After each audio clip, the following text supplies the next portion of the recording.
So, stories of things I've done to people, and this is probably my most pride and joy.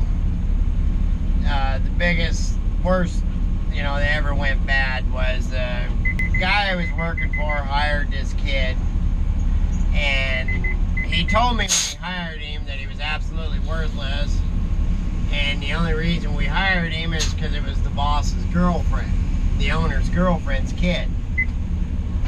And oh my God, this kid, and he was a mouthy know-it-all.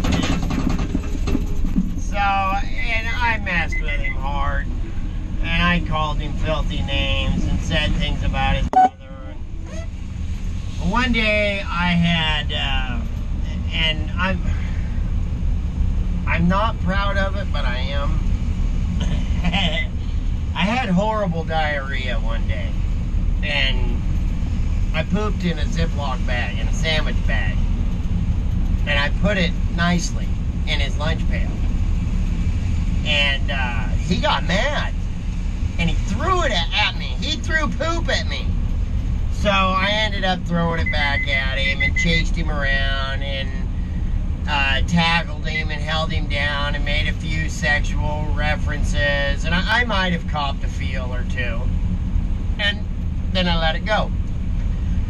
And so a few days later, it was payday, and the boss is handing out checks, and this kid had not said a word all day. Every time I talked to him, he wouldn't acknowledge me, he wouldn't look at me, nothing. Anyway, so he hands the boss hands everybody their checks, and he hands the boss back a letter. And I make a smart-ass comment. I'm like, oh, wow, I bet that doesn't happen to you very often on payday, ha, ha, ha. Jump into Crummy and head to town.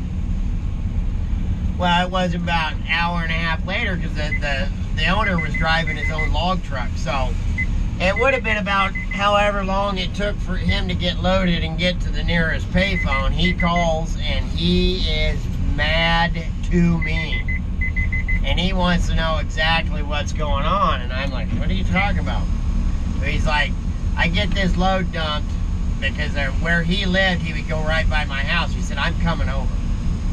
So I'm like, what the heck? Anyway, so this letter is a letter from an attorney that this kid had went and visited and explained to this attorney what was going on. And basically what the letter said was that if I didn't immediately cease and desist even speaking to him, I couldn't even, all I could do was say, there's your log, go set your choker. I couldn't say hi, bye, kiss my ass, nothing. Or else they were going to file a sexual harassment suit against me. So the boss, he was really, really upset. And I almost lost my job over that one. So anyways, I'll tell you a logging story about things go bad. I was working on a 155 Thunderbird swing yarder, and the swing yarders, they're the smaller ones, the 155. They're designed for short yarding. So, and they move so quick and unrig and rig back up so quick that you're better off moving the yarder to shorten up your yarding than it is to stay on one landing. So this job we were on it was only about 800-900 foot of yarding length, but it was probably close to a half-mile long. So we'd go a couple of roads. I'd start and I'd log a couple roads and I'd stay on that stump and I'd just move the yarder. And then go a couple more, move the yarder. And so I just sitting right in the middle of the road. We had plenty of decking, it was just fine. We'd gone, I don't know, probably about half of this unit or so. And the landowner, it was a private guy, he only had like 1,500, 2,000 acres, something like that. Anyways, he had decided that he was going to rock the road for future use because it was in the middle of the summer and it was a dirt road. Well, I hadn't been told this. And it was just me and one other guy. I was tending hook and he was pulling rigging. And, you know, when you're logging like that, you're making your layouts only takes, you know, an hour and a half max, and you're right back out on the rigging. That's why there was only 2 of us. Well, the other guy that was on the rigging, his dad was running shovel, and my dad was running yarder. Well, and the shovel operator's name was Speedy. And Speedy was the type of guy that, you know, he had a real deep, loud voice.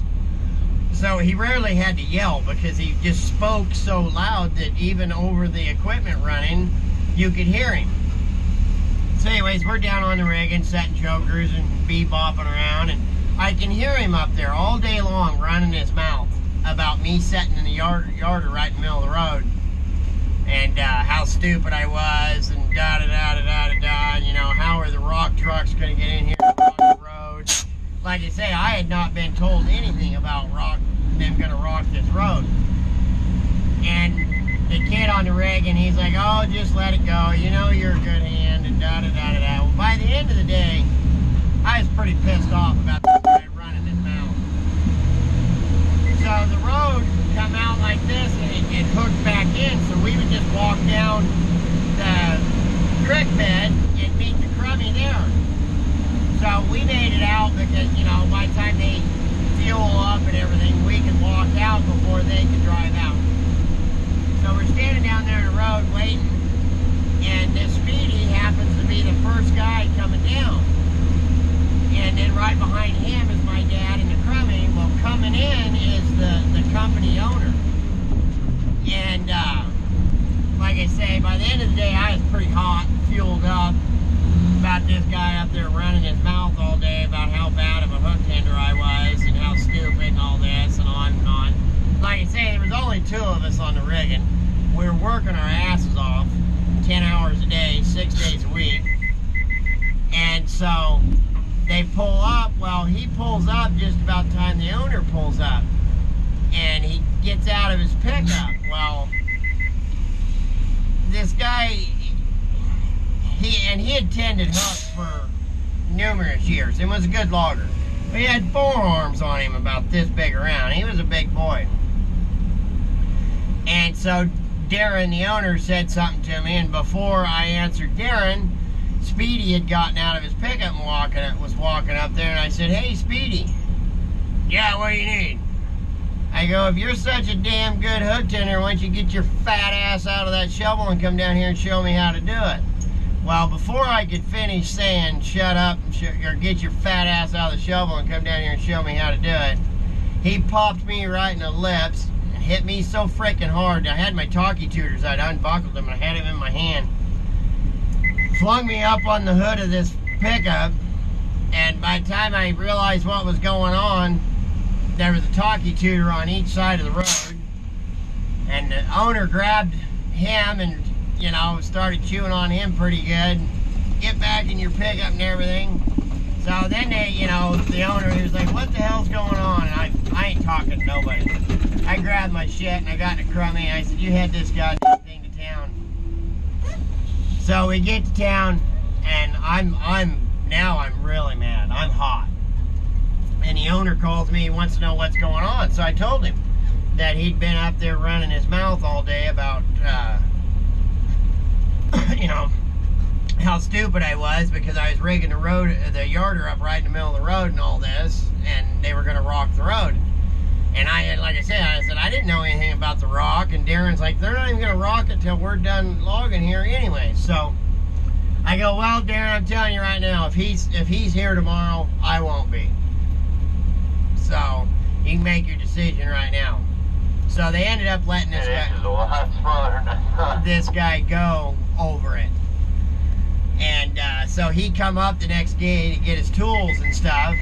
And of course, me being the person I am, as he's driving off, I'm mouthing off to him, you know, now you can't get me, blah, blah, blah, blah, blah, blah, blah. Maybe, you know.